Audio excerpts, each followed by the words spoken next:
Okay, well, this is actually my second attempt at this particular review, in that the first time I did it, the volume was off, and so I had a long video with no sound. But I erased what I had done, and at least part of what I had done. I can see something I haven't erased, and I'm going to go back to this. There were 5 topics that were listed by your instructor that you're responsible for on the quiz, and these are kind of general topics. So it's kind of hard to say, well, you got to know exactly this problem, this problem, this problem, different kinds that you might have to do. So we're going to start with one of the topics, which was back in section 1 of chapter 4, where you're converting degrees to radians or radians to degrees. And you can do it one of two ways. You can multiply it by the appropriate conversion ratio, or you can set up a proportion, cross multiply and divide, and do it that way. Now, either way you do it, it doesn't matter. Either way you do this, I kind of like this one myself. You need to keep track of, in many cases, you need to keep track of what quadrants your angle may lie in. Now, when an angle is written in standard position, the terminal side, unless it's a quadrantal angle, the terminal side will be in one of the quadrants. So if it's in the first quadrant, it's a first quadrant angle, second quadrant angle, third quadrant angle, and so on.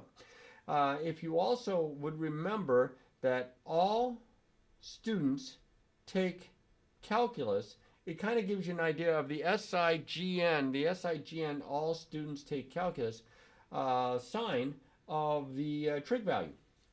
Now, when I say all, I'm talking about sine, cosine, and tangent. They're all positive in the first quadrant. The A stands for all. Here, the S in the second quadrant stands for sine. So the sine is positive, but the other two are not. In the third quadrant, the tangent, T for tangent here, is positive, but the other two are not. They're negative. And then in the fourth quadrant, cosine is positive, and the other two are not. They're both negative. So this will help you keep track of the SIGN sign. And also you should know that, of course, if you start here in standard position, you're at 0 degrees, 90, 180, 270, all the way back to 360, and you can keep on going. If you go counterclockwise, it's positive. Clockwise, it's negative. For radians, it's a little different. You have 0 radians here in standard position, right? And then you have 90 degrees, which is equivalent in radians to pi over 2, which is about, if you write this out and punch this out in your calculator, it's about 1.57. And then over here in the third quadrant, you have pi at the third quadrant. Over here at the end of the second quadrant, in between the second and third quadrants, you have 180 degrees, which is pi radians, or approximately 3.14. And then 270 degrees, which is equal to 3 pi over 2 radians, which is approximately 4.71, and then all the way up to 2 pi, which is equivalent to 360 degrees, 2 pi radians, which is about 6.28. So those are nice approximations for you to kind of keep track of as well. So let's try some actual problems. I think I have 4. Yes, I do. And you might be able to see that I've already worked them once. Well, I'm going to work them again, so if you can read it, which I can do just on my screen, I can imagine you can also. You probably already see how it's set up. But I did the first one here. I converted 115 degrees into radians, because it says convert the angle measured from degrees to radians, by first multiplying by pi over 180. Okay, now you say, well, how do I know which one it is? Is it pi over 180 or 180 over pi? Do I need to have it memorized? Well, if you multiply in 115 degrees and you're changing in the radians, the denominator has to be the degrees. Excuse me, I put an equal sign. I want a times sign. Because what has to happen is that the degrees have to cancel. And they do this way, if you think of it as a numerator and denominator, canceling the degrees. And so now it's just a matter of, well, does it simplify anymore? Well, 5 goes into 115 23 times. 5 goes into 180 36 times. And I end up with 23 times pi, or 23 pi, all over 1 times 36, which is 36. And I don't think you're going to be able to simplify it much more than that. Now the next, let's see if I can keep that level anyway. Now the next one up, I wrote a little different. I forgot my calculator the first time. I forgot it this time as well. Doggone it. Well, what I'm doing here is I'm taking negative 46.52 degrees, and I'm going to convert this to radians. This time I'm going to use the proportion just to show you the proportion. Back over here. Degrees to radians, 180 is to pi. See, the tops are degrees, the bottoms are radians here.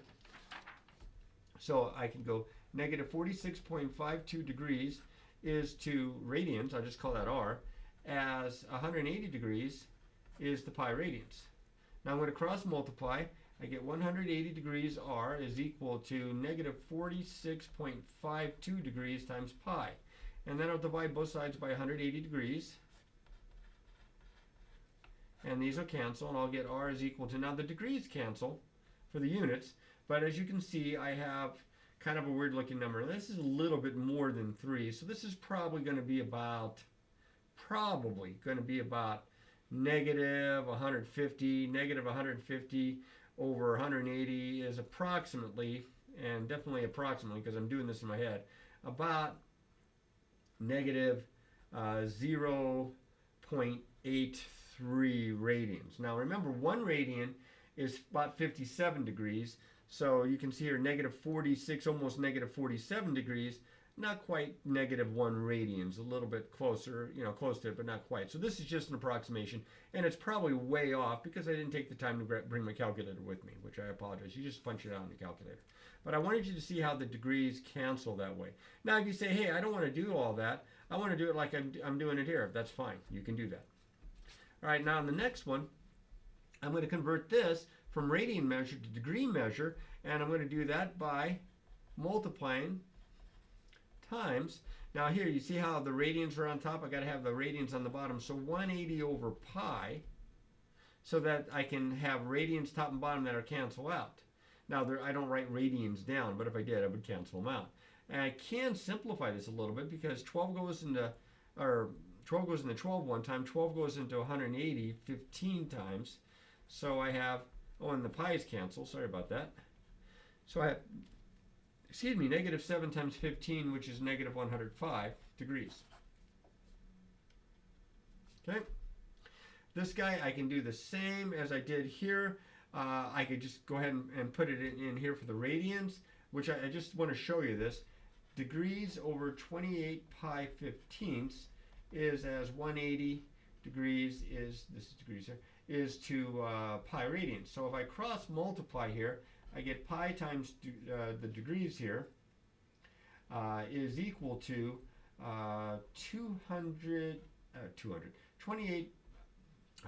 28 pi over 15 times 180. Okay, well, that's not a big deal here. Let's see, 15 goes in once, 15 goes in 12. So let's see, I think this is 336 pi, and that's what pi d is here. And of course, then if I divide by pi, I get my answer in degrees. So I get d is equal to 336 degrees. Now you have to put the degrees symbol down if it's in degrees. You don't have to write RAD down because it's understood if there's no units written down, that it's understood to be radians. But I think that's probably about as messy as these types of problems are going to get. Definitely practice a few of each type to make sure that you feel comfortable with it. All right, topic number 2, coterminal angles. Coterminal angles, okay, when you write an angle in standard position, you put the initial side or the initial ray on the positive direction of the horizontal axis, like here, and then you go counterclockwise for positive, clockwise for negative, and the one here that I have marked in red, that's the terminal side or the terminal ray. If you have two angles and you put them in standard position and they have the same terminal side, of course they're going to have the same initial side, they're going to have the same terminal side, they're called coterminal. Now angles that are coterminal don't necessarily have the same measure, okay, unless it's the same angle in itself. But what they do have is that they have the same trig values. So even though the angles are different, they'll have the same sine, the same cosine, the same tangent, same cotangent, and so on. Now you can find coterminal angles by either adding or subtracting multiples of 360 degrees or 2 pi radians. Now I tried to draw 3 typical looking situations here, where this is my original angle here, theta. So I tried to draw the same looking angle there with the red coterminal or the red terminal side. And then I drew another angle that was coterminal to it. In this case, I went negative to here.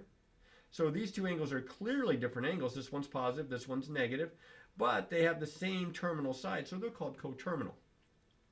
Here, I had them both positive. This one is positive this way, and then I had this one go all the way and then pass it and do another complete revolution, or another 360 degrees or 2 pi radians, and then I have this smaller angle and this bigger angle, and even though the angles are not the same, they are coterminals, and of course they have the same sine or cosine. As I mentioned here, I add 360 degrees or 2 pi radians.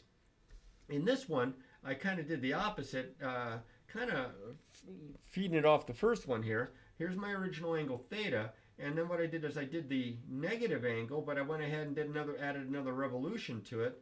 So like if this was negative, I don't know, 250 degrees, then this would be negative 250 degrees and then 360 more, negative, whatever that is, 610 degrees.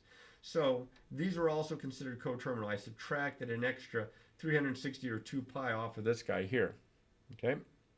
Now, that's just typical of what you could see, but the key is to get coterminal angles, you add or subtract multiples of 360 or 2 pi radians. Here we go. Determine two coterminal angles in radian measure. These are already in radian measure, as you can see in the degree symbol. One being a positive angle and one being a negative angle for this given angle. So to find a positive angle, the first thing I notice here is this is already negative. So if I take this angle and I add 2 pi to it. Now 2 pi, absolute value-wise, is bigger than negative 2 pi over 3. This is, if you have your unit circle kind of memorized, this is like negative 120, and this is 700 or 360. So absolute value-wise, this is bigger. So what's going to happen is I'm going to add a negative and a positive, and it's going to come out to be positive because I got more positive than negative. I would just have to get a common denominator of, in this case, 3. So I leave this the same, and then I multiply top and bottom by 3. I get 6 pi over 3. Now I can combine negative 2 pi plus 6 pi, because I have common denominators. I can add the fractions. This is 4 pi, and I can put it all over the common denominator, and it's positive. See, I needed one that was positive. I need one that's negative. I got a positive. To get a negative, don't count the same one. That doesn't, you don't get to use that one. You have to subtract, because if you add any more, you're going to stay positive. I would have to subtract 2 pi, which is like 2 pi over 1.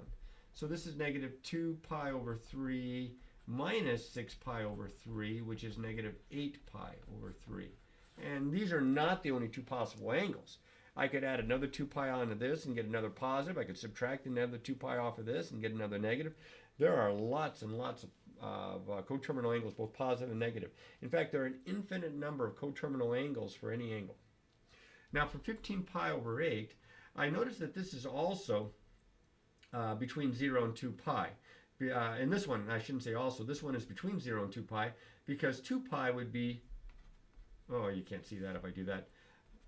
2 pi would be like 16 pi over 8. So it's just a little smaller. It's a fourth quadrant angle, just a little smaller. So what I'm going to do here is I am going to, I need a positive, I need a negative, so I'm going to subtract 2 pi, or 16 pi over 8, and I get negative pi over 8. So there's my negative. And then I'm going to add 16 pi over 8, and I get 31 pi over 8, and there's my positive, and that'll work. Now, if I had subtracted 2 pi and I got another positive, then I would have to subtract another 2 pi. I keep doing it until I get a negative. It just depends how big the angle is. Now, I'm going to do the same thing, only in this case, they're starting out in degree measure. So this is between 0 and 360. So I'm going to add 360 degrees to get a coterminal that's positive. That would be 535. And then I will subtract 360 degrees, and I will get negative 185, I believe, if I didn't mess up. Now this guy's a little different. He's negative, but he's way negative, negative 1,000 degrees. So if I'm not going to be subtract, I mean, I guess I could subtract 360 to get the negative, but I want to get the positive first. So I'm going to take negative 1,000 degrees. I'm going to add 360. Well, that's not going to be enough. That's negative 640 degrees. I could use this as my negative. And then I'm going to take negative 640 degrees. I'm going to add another 360, and I get negative 280. I could use this one as my negative. Either one, doesn't matter. There are infinitely many. And then I'm going to take the negative 280, and this time you can see it coming. If I add 360 to it, I get 80 degrees, and there's my positive. So I'll keep that as my positive, and maybe I'll keep this one as my negative. I could keep adding 360s to get other positives, but you might as well stop, because the only thing that, is going to happen if you want to be silly about it and keep adding 360s is maybe you make a silly arithmetic error or something like that. So you need to know how to find coterminal angles of a given angle, whether it's in radians or degrees, by adding multiples of 2 pi or multiples of 360 respectively. Okay, that was topic 2. Topic 3 has to do with reference angles. Now this was a lot more useful when I was in Trig because we didn't have the fancy calculators that were affordable anyway, and if you needed to look something up and find a trig value, like the sine or the cosine of an angle, you had to use trig tables and reference angles because the tables only went up from 0 to 90 degrees. They only did the acute angles, and then you'd have to do this little trick here with the reference angle. And the reference angle is an acute angle, so that's why we're able to do this with tables. I found this diagram that I went ahead and copied onto this. You have something similar to this in the book. It's on page 316. But if we let theta be any angle in standard position, its reference angle is the acute angle, call it theta prime, that's what they call it here, if you can see that easy enough, theta prime, formed by the terminal side, that's the one in red there, you can see here, terminal side, and the and the horizontal axis. So like in this first quadrant, the angle itself is acute, it's its own reference angle. First quadrant angles are their own reference angle. So if this is 50 degrees, the reference angle is 50 degrees. But in the second quadrant, it's got to be an acute angle. This is obtuse. So what you do is you take the terminal side, and in this case, the left direction, the negative direction of the horizontal axis, and you form your angle that way. There's this one here in red. There's your reference angle. Okay, and then in the third quadrant, this is much more than 90 degrees. It's more than 180 degrees. It's this much more than 180 degrees. There's your reference angle again. So if you want to find this, you would have to subtract whatever the angle was. You'd have to subtract 180 from it to get the reference angle. And then in the fourth quadrant, that means you're way over here in the fourth quadrant. Your acute angle that's formed with the terminal side goes kind of to the positive direction of the horizontal axis. And you can see that this would be 360 degrees minus the angle itself would give you the reference angle. And I have those relationships right here. First quadrant, second quadrant, third quadrant, fourth quadrant. I would memorize those. If you want to draw the pictures out, that's fine, but I would try to put these to memory. That's a good one. Okay.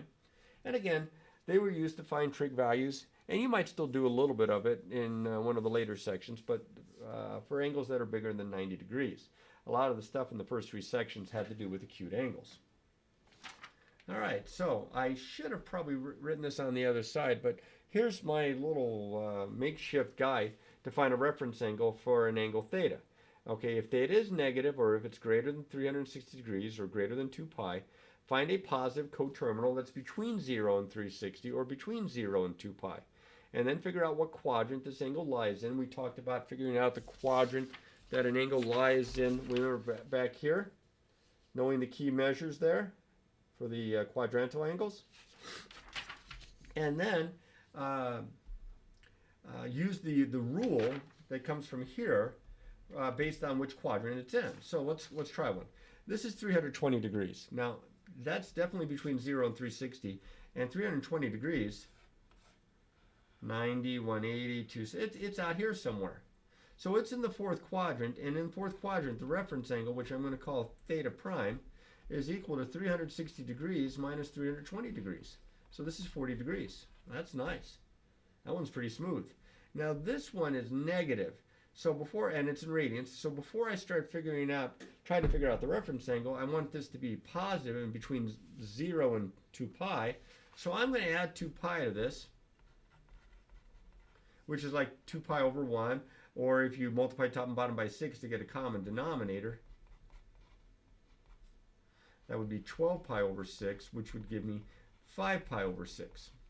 Now, 5 pi over 6 and this angle right here are not the same angles, but they are coterminal angles because I added 2 pi. And therefore, I can use this to help me with my reference angle because they'll have the same terminal side. And so what I'm doing here is I look at this and I say, okay, what quadrant is it? Well, that's where knowing your unit circle comes in handy. But this is smaller than 1 pi. It's 5, 6. That's 0.833, so it's smaller than 1 but bigger than a half pi. So this is in the second quadrant. Well, that tells me in the second quadrant, to find the reference angle here, I'm going to do pi, here, let me write theta prime. Theta prime is equal to pi minus 5 pi over 6, which would be 6 pi over 6 minus 5 pi over 6, getting a common denominator, which would be pi over 6. Okay? So there's my reference angle for the second one there. Again, you need to know these relationships here. Okay? Stamp them into your memory. All right, 2 more, or 3 more actually. This one is negative like this one, except it's in degrees, so I'm going to add 360, and this is really convenient. This turns out to be 20 degrees. So this is a reference, excuse me, this is a coterminal angle with 20 degrees. So they're going to have the same reference angle, and since this is in the first quadrant, it's its own reference angle. Theta prime is 20 degrees. That was nice. This one's way too big, so I'm going to subtract 360. I get 640, still too big. I'm going to subtract 360, 280. Now that one's not too big.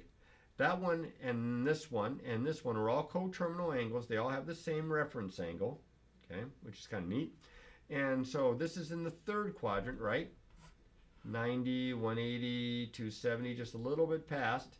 So this is my reference angle down here. And in the I should say the fourth quadrant, it's the same relationship as I have here. So that would be 300 theta prime equals 360 degrees minus 280 degrees, or 80 degrees. Remember, it's positive and it's acute. Okay, one more, 1.7. Now, and this is not 1.7 pi. This is not 1.7 degrees. This is just 1.7. So this is radians, and there's no pi attached to it. But what I have here, as I mentioned before, in radians, pi over 2 is about 1.57 and pi is about 3.14. Well, if I have 1.7, that's in the second quadrant. And in the second quadrant, theta prime for radians is pi minus the angle. So that's 3.14 approximately minus 1.7 is 1.44 radians, and that's my reference angle. That might be about as messy as he or she might put on the quiz. Okay. All right, 2 more topics. I think, yes, 2 more topics. Now again, I'm covering these topics that were listed, but there's a lot of other kinds of problems that in some cases lead up to these problems. So you would want to do a general review, look through your notes, make sure you look over the assignments that you've had, look over the types of problems that you've been working, maybe even look at some of the problems in the chapter review at the end of the chapter to kind of give you an idea of, okay, I know how to do this one, I know how to do that one, oh, I need to know how to do this one, kind of a thing, and then hopefully this review will help you with that. All right, now one of the topics that was listed was finding an exact value, trig value of an angle. So there's different approaches here, but the 2 main ones are using right triangle trig and using the unit circle and circle trig. So here with the right triangle trig, remember this is SOHCAHTOA, right? You have to know this, or you have to know the relationships, and I've written out all 6 of them here, okay? Of course, if you know these 3, you know these 3 because they're reciprocals of one another. These 2 are reciprocals, these 2 are reciprocals, these 2 are reciprocals. All right, and you can see that also here, where if you're using the unit circle, your cosine is the x value, where your terminal ray intersects the unit circle, the sine is the y value of where your terminal ray intersects the unit circle, and so on. Tangent, it's y over x, and then you can see the 3 reciprocals. Now, I really didn't check this one out very closely, and I'm not too crazy about them leaving a radical in the denominator. This should actually be the square root of 2 over 2, the square root of 2 over 2, and then similar here, here, and here with the negative signs. Okay. Now, if they don't give you a unit circle, and she probably will, and they give you a circle that has a different radius, then you have a slightly different relationship with kind of with SOHCAHTOA, in that it's not just x, where this is like x over 1 was your radius, x over 1, x over r. It's x over your radius. So if your radius is not 1, okay, then you don't use the ones up here, you use the ones down here where you divide either by or into your radius. And again, they still have the reciprocal effect. All right. Now, know all that, especially your unit circle. Let's try a couple, 3, 4, 5 problems here. Find the exact values of the following functions. Now, if I know my unit circle, I'm done. I already know the answer. Because I have it memorized, I know that this is going to turn out to be negative a half. But if I don't have it, if I don't have it memorized or I'm not sure, here's what I got to do. I got to convert this probably into degrees, and we already went over how to convert angles from radians to degrees, and it's 120 degrees. And then I would probably draw a set of axes here, and I would draw in standard position, I freehanded it best I could, 120 degree angle or a 2 pi over 3 radian angle. Now, if I set this up with the unit circle so that this distance here is 1, like this is my circle here, then I drop this down, I form a right triangle, and I have 120, this is 60. So I have a 30, 60, 90 special triangle. And I know one of the 3 sides. If you know one, you know the other two, or can find the other 2. I have the hypotenuse. The shorter leg is half the hypotenuse. This is a half. The longer leg is the square root of 3 times the shorter leg. So this would be the square root of 3 over 2. Well, that means that this point right here is negative 1/2, because I go to the left and then I go up, positive square root of 3 over 2. Well, what's the cosine? The cosine's the x. Negative 1/2.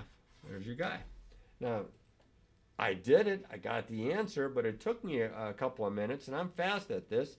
So that's why it would help you to be able to have that unit circle memorized. But if all else fails, you can fall back on 45, 45, 90, and 30, 60, 90. Draw the diagram out. I'll do the same thing here. This one's negative. Now again, it would help if you know that pi over 4 is the same as 45 degrees. So negative pi over 4 would kind of come down this way. Here, I'll just put a dot there. And if this is 45 degrees, so it's negative because it's clockwise, I could set up a 45, 45, 90 triangle here. And the hypotenuse is 1. So to go from the hypotenuse to a leg, you divide by the square root of 2. I'm going to rationalize my denominator. I get the square root of 2 over 2 for both of these because this is isosceles. So that's square root of 2 over 2 to the right, so that's positive, and then square root of 2 over 2 down, that's negative. And I'm asking you to find the sine. The sine's the y value. So this is negative square root of 2 over 2. Okay. Or you can memorize it. If you add 2 pi to this and get a coterminal angle, you would get 7 pi over 4. Now 7 pi over 4 is in the unit circle. I mean, you can figure this one out, but this is in the unit circle, and it is, the sine of it is negative square root of 2 over 2. Remember, it's fourth quadrant, and cosine's positive in the fourth, not sine or tangent. All right, speaking of sine and tangent, there we go. Sine, cosine, and tangent, given that t is 11 pi over 6, which is a nice way of saying that you have an angle of 11 pi over 6 radians. Now, again, memorize it, find these two, and then you can find that one right away. But if I don't have it memorized, I would convert it to degrees, which is 330 degrees. I would draw an angle, 330 degrees. So if this is 330, then this angle right here is 30 degrees. You see my right triangle? And this would be 60, and this is 1. So this would be a half, and this would be the square root of 3 over 2. So this point would be square root of 3 over 2 to the right, a half down, so that's negative 1/2. And I want the sine of 11 pi over 6. I want the cosine of 11 pi over 6, and I want the tangent of 11 pi over 6. Well, the sine's the y, it's negative 1/2. The cosine is the x, it's the square root of 3 over 2. And the tangent is the y over the x, so that's negative 1/2 over the square root of 3 over 2, which is negative 1/2. You're dividing by the square root of 3 over 2, so I multiply by the reciprocal. The 2's cancel, and I get negative 1 over the square root of 3, which is negative square root of 3 over 3. And those are the 3 answers there. And I could find the other 3 if I needed them by taking the reciprocals. Okay. By the way, if I was going to find the cotangent, Do I take the reciprocal of this? I could, but I'm going to have to rationalize the denominator. I'd probably take the reciprocal of this and already have the denominator rationalized. Now on this next one, they ask for the 6 trig functions for the figure. So it's triangle trig, it's SOHCAHTOA, but you need the third side. So you have to use the Pythagorean theorem, and this is a leg, I'll call it A. A squared plus 4 squared is equal to 10 squared.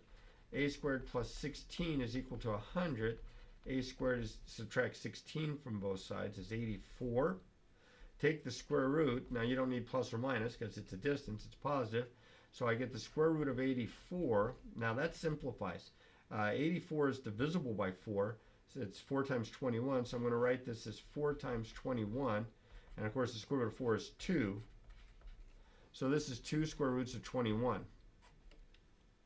Now I'm going to find the sine of theta, the cosine of theta, the tangent of theta. By the way, notice that I put theta in each time.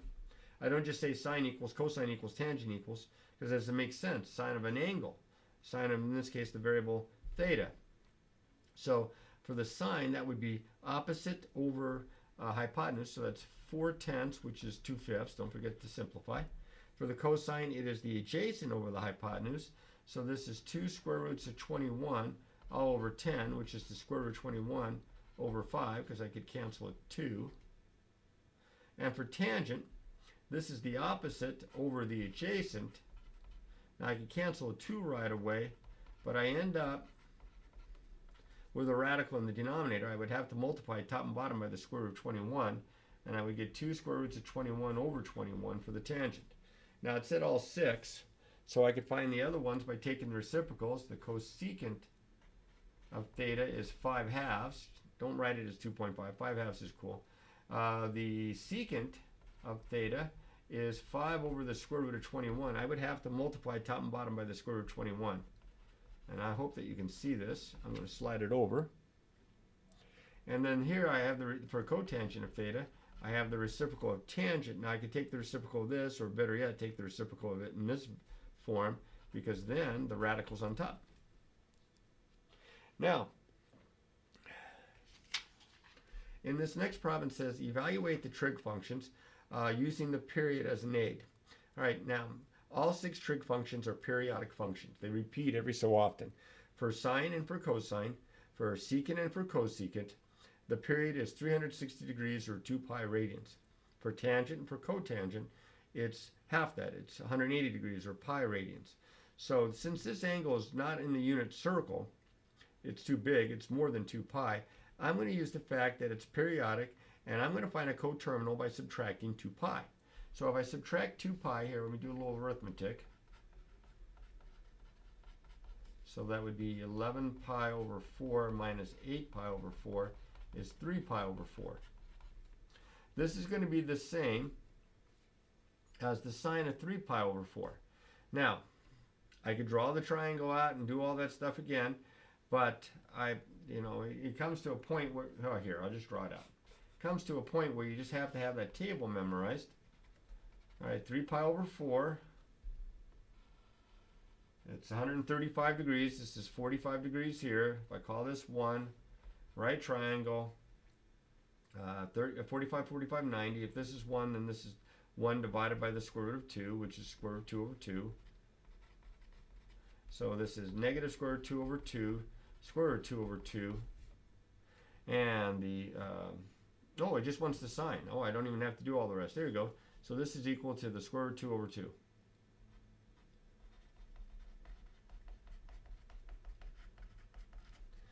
Okay, the sine of 11 pi over 4 is equal to the sine of 3 pi over 4, or 135 degrees, square root of 2 over 2. Again, I'm not saying these angles are the same. They're coterminal because of it being periodic, and they have the same sine, the same cosine, and so on. All right, now there's one topic left, and it has lots and lots and lots of stuff for you to memorize. Okay, so what they want you to be able to do is, if they give you one trig value, to find the other 5. All right, now, if the angle they give you, if theta is acute, then all your angles, all your values are going to be positive. But if not, remember, all students take calculus to keep track of the SIGN sign of each of the trig functions. Okay. Now, if you have to, based on what they give you, you're going to draw your, well, if you have to, you're going to draw yourself a right triangle, use the Pythagorean theorem, all right, so that you can find the third side and then be able to find your sine and cosine and tangent. Now remember, the sine, the cosine, and the tangent, and the other three here, which are reciprocals, can be found easily. These are what we call the reciprocal identities because they're inverse of one another, and this one is, these are called the quotient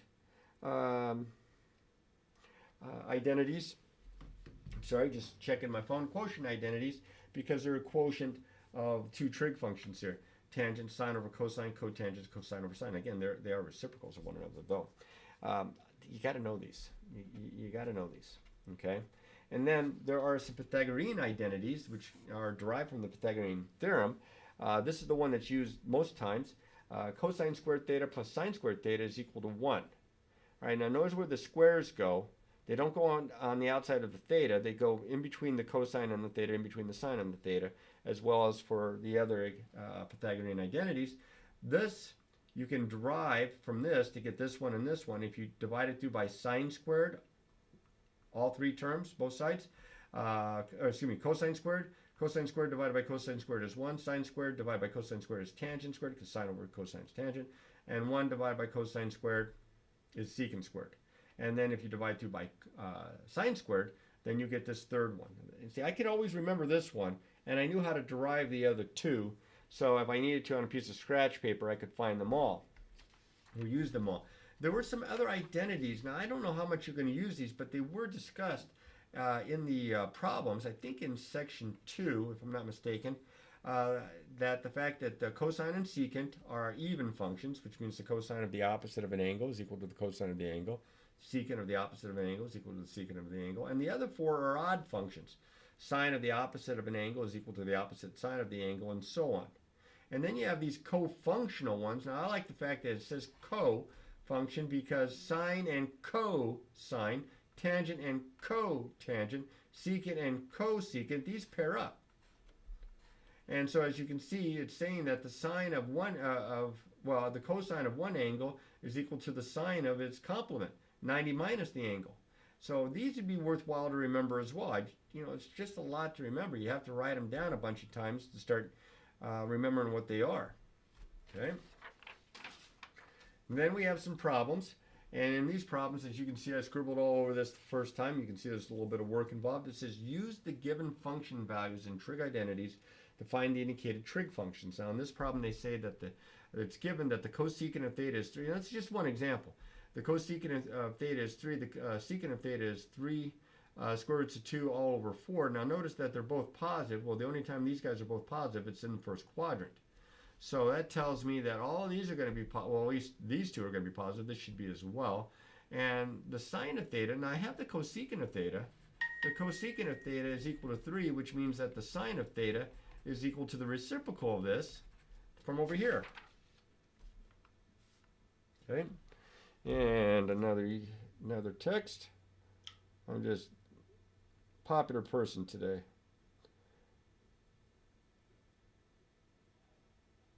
Oh, okay. Okay. So this one is equal to 1/3 because these are reciprocals. All right. These two are reciprocals as well. Secant and cosecant. So this is equal to the reciprocal of this, which would be 4 over 3 square roots of 2. Now, don't leave your answer like that. Rationalize the denominator. Multiply top and bottom by the square root of 2. So that's going to give you 4 square roots of 2. This is 2, so that's all over 6. And of course, this is going to give me 2 square roots of 2 all over 3. Now this one here, remember the co-functional ones? Which one do I have here? I have secant. The secant of 90 minus theta is equal to the cosecant of theta. This is equal to the cosecant of theta, which they give me. That's 3. Oh, boom, done. Okay. Now, these next couple of problems, it says use the Pythagorean theorem to determine the third side of the other 5. Now, they don't give you technically enough information to determine if these are indeed acute angles, but they would have to be because there's no information that tells you, like sine is positive in the first and in the second quadrant. There's not enough information to determine that. So if it's if it's an acute angle, that means I could construct a right triangle and put theta there. And what do I know? I know that the sine, which is the opposite over the hypotenuse, is 5/6. And then I can use the Pythagorean theorem to find that that this squared plus this squared equals, this is going to turn out to be the square root of 11. You can check that and such. Now that's one way to do it. Okay? Now there's another way I can find cosine of theta, and that's to use the Pythagorean identity here. So I plug in sine and find cosine, and it's going to be positive. So when I take the square root of both sides, it's going to be positive. But I mean, if I have this, I'm golden, because I know that the cosine of theta is the adjacent over the hypotenuse. I know that the tangent of theta is the opposite over the adjacent, so that's 5 over the square root of 11. I'd have to multiply top and bottom by the square root of 11. So that's 5 square roots of 11 over 11. And then I can find the other ones. I can find the cosecant of theta. Notice I put the theta down. I don't just write cosecant, CSC equals. The cosecant of the angle is the reciprocal, it'd be 6/5. It's reciprocal of this, is the secant of theta. So that would be 6 over the square root of 11, multiply top and bottom by the square root of 11. I get 6 square roots of 11 over 11. And that the cotangent of theta is the reciprocal of this, which is the same as this. So I take the reciprocal of it in this form, and I save myself a little work. Now, similarly, look at this guy way down here, that the cotangent of theta is 4, which is like 4 over 1. So again, if I draw a right triangle like this, and I put the cotangent, I mark one of the angles theta, one of the acute angles theta. The cotangent is the adjacent over the opposite. It's because it's reciprocal tangent. So this is 4 and this is 1, and then I use the Pythagorean theorem, and I find that this is the square root of 17. And now I can find them. I'm just going to do the sine, which is the opposite over the hypotenuse. I'd have to multiply top and bottom by the square root of 17, and I get square root of 17 over 17. And I can do the rest, but I'm not going to, because I'm going to be a little lazy, since this is the second time I've done this. So I really hope that this is helping you out, and that you try and make sure that you feel comfortable with all kinds of problems, not just the ones I did examples of. And of course, know your key facts, including the unit circle, and including all those identities, and including all students take calculus, because those are all things that you're going to need to know, if not for this quiz that you have coming up, but for the rest of the material. Pretty soon you're going to be doing some graphs, got all sorts of stuff on your plate. Make sure you get this stuff down now.